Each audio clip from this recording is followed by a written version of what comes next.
Žiemos skaitiniai, saulėgrįžos belaukiant.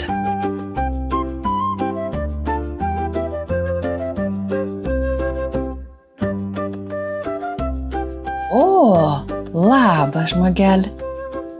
Nepatikėsi, bet jau gruodžio 3 dienos vakaras. O mes ir vėl skaitom pasakas apie žiemą, sniegą, ilgas tamsias naktis ir artėjančias kalėdas. Šį vakarą mūsų laukia viena patrakusi pasaka. Bet ar gali būti kitaip? Juk mano rankose paties Donaldo Biseto knyga Aukštyn kojom. Šią knygą 1972 išleido leidykla Vaga, o iš anglų kalbos išvertė Lilija Vanagienė. Šį vakarą pasaka pavadinimu Slėpynės. Klausai? Na tai pradėkim. Kartą tamsa ir mėnuo, reiškia mėnulis, žaidė slėpynių. Tamsa tarpais slėpdavosi už medžių kamienų ir tyliai tūnodavo, o mėnuo tykindavo aplinkui jos ieškodamas. Tarpais tamsa nulėkdavo čia į vieną pusę, čia į kitą ir slėpdavosi už katytės ar šuniuko bėgančią per kelią. Ji puikiai mokėjo slapstytis nuo mėnulio.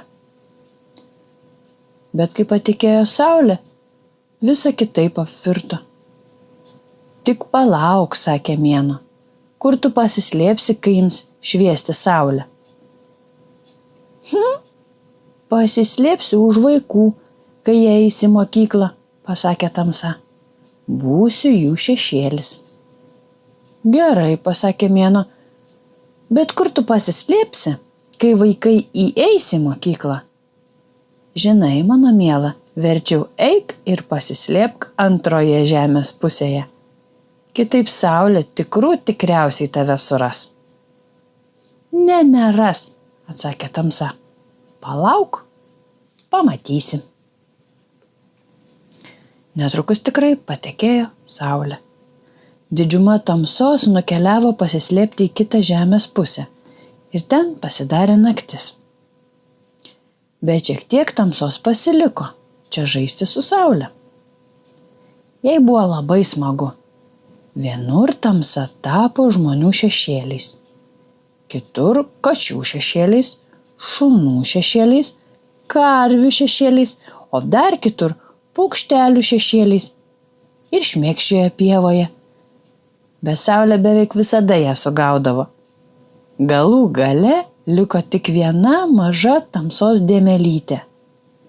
Aš tave pagausiu, pasakė saulė. Niekur tu nepasislėpsi. Nepagausi, atsakė tamsa. Žinau puikią vietą, kur tu niekada manęs nerasi. Dabar nežiūrėk, skaičiuok ligi 10, kol aš nubėgsiu pasislėpti. Saulė pasitraukė už debesio ir suskaičiavo ligi 10. Paskui išlindo pasižiūrėti. Tikriausiai tamsa už ko nors užlindo ir tapo šešėliu, pasakė saulė. Visur saulė ieškojo, bet tamsos niekur negalėjo rasti. Ieškojo dieną, ieškojo kitą, o tamsos nė ženklo. Teisybę pasakius, taip jos ir nerado, nes tamsa turėjo nuostabią vietą pasislėpti. Žinai kur? Ką sakai? Ji turėjo sandėliuką po laiptais. Kaip čia gera, galvoja tamsa. Turbūt aš čia pasiliksiu visą laiką. Ir pasiliko. Štai kodėl sandėliuke po laiptais visada tamsu. Ten slepiasi tamsa. Na, kaip tau Donaldo Biseto pasakas? Man jos labai patinka, nes labai sunku atspėti, kas juose vyks, o dar sunkiau, kaip jos baigsis.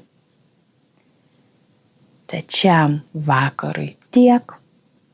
Labos tau nakties, nebijok tamsos, nes nėra ko jos bijoti, ji tik tai žaidžia slėpynių, kad jos nepamatytų nei saulė, nei mėnulis, o tau bijoti nėra ko. Tad labos ir susiklausom, susigirdim jau rytoj, gruodžio 4.